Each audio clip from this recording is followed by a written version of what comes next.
Najlepše bajke sveta. Lepotica i zver. Bio jednom jedan trgovac koji je imao 4 ćerke. Sve ih je mnogo voleo, ali najmlađa po imenu Lepotica bila mu je najdraža. Jednog dana, potpuno osiromašen, krenuo je na put radi poslova, obećavši ćerkama da će im sa puta doneti poklone.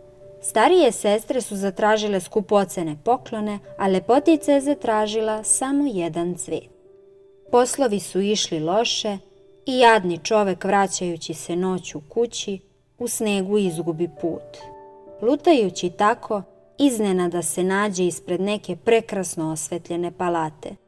Čovek nije znao da u palati živi strašna zver koja je nekada bila lepi princ, kog je čarobnica začarala zbog njegove okrutnosti. Čaroliju je mogla skinuti samo ljubav devojke koju ružnoća zveri ne smeta. Dočekavši jutro, trgovac krenu kući. Prolazeći kroz vrh palate, priseti se Lepotice i ubra joj jednu ružu.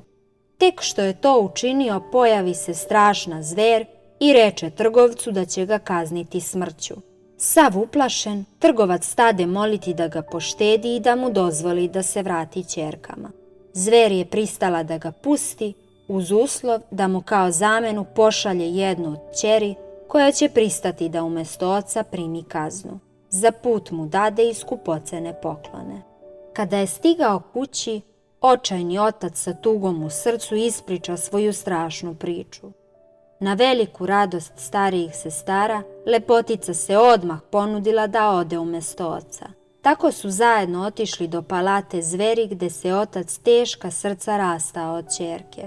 Zver je bila dobra prema Lepotici. Posle 3 meseca upita je da li hoće da se uda za njega. Devojka je bila tužna, bio joj je drag, ali nije mogla jer je bio ružan. U dvorcu u jednoj sobi stajalo je čarobno ogledalo. Jednoga dana ona u njemu vide svog bolesnog oca i zaželi da ga obiđe. Teška srca zver je pusti da ode. Otputovala je uz obećanje da će se vratiti nakon 8 dana. Vreme je prolazilo i Lepotica, zadržavana od strane oca i sestara, se nije vratila na vreme. Jedne noći sanjala je kako je zver na samrti doziva. Probudila se i u strahu odlučila da odmah krene. Uz pomoć čarobnog prstena koju je zver dala, Lepotica se za čas ponovo našla u palati.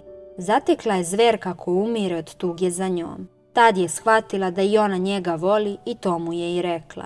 Izgovorene reči učinile su čudo. Zver je nestala i pojavio se prelepi princ.